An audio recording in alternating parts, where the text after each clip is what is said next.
This is Travis and Hunter. The basis of this study will be the finite element analysis of a basic airfoil.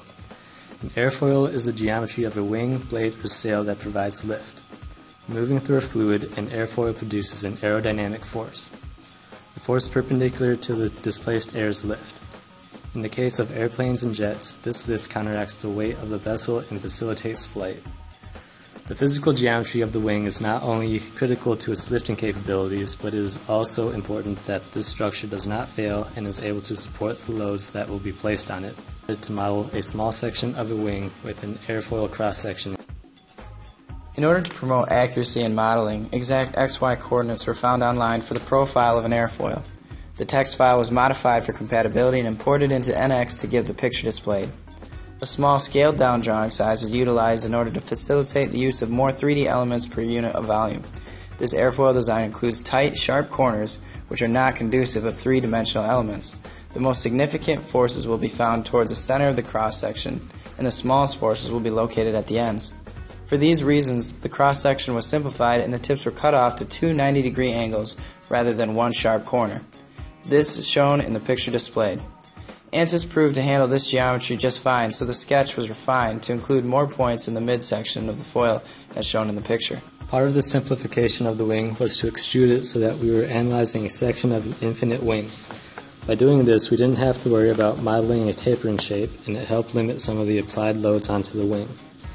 The problem with modeling a wing as finite is that it has tips on the ends of the wing, and an actual wing would have air trying to move from the high pressure beneath the wing around the tips to the lower pressure above the wing.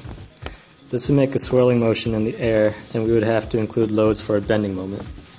In a lab, it is possible to test an airfoil as infinite by having it mounted so that the ends are against the walls, while the floor and ceiling in a wind tunnel. This setup results in the airflow being unable to go around the tips of the wings.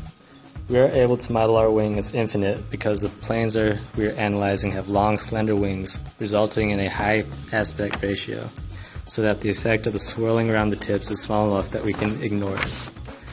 These high aspect ratios result in a higher lift coefficient and the efficiency of the wings being much higher.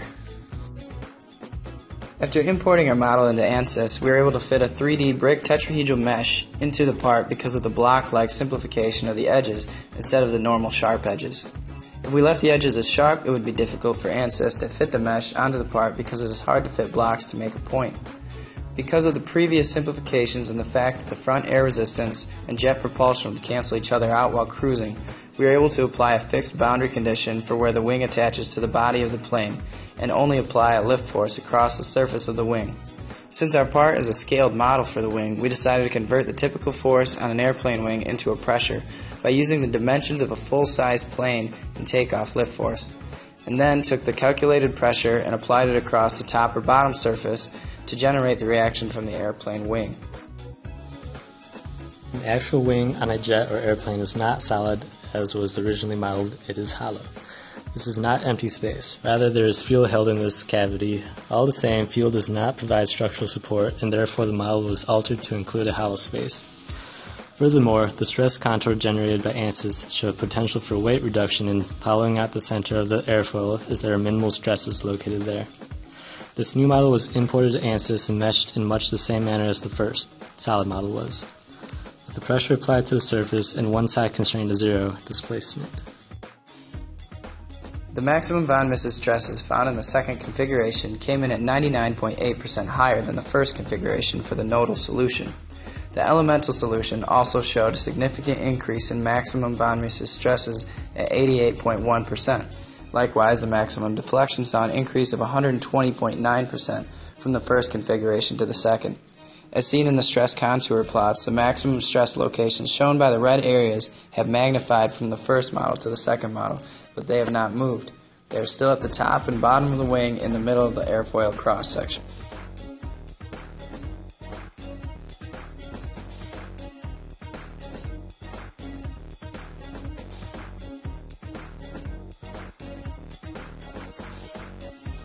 The airfoil's structural stability could potentially be improved by adding ribs and spars to the wing in order to help dissipate the stress.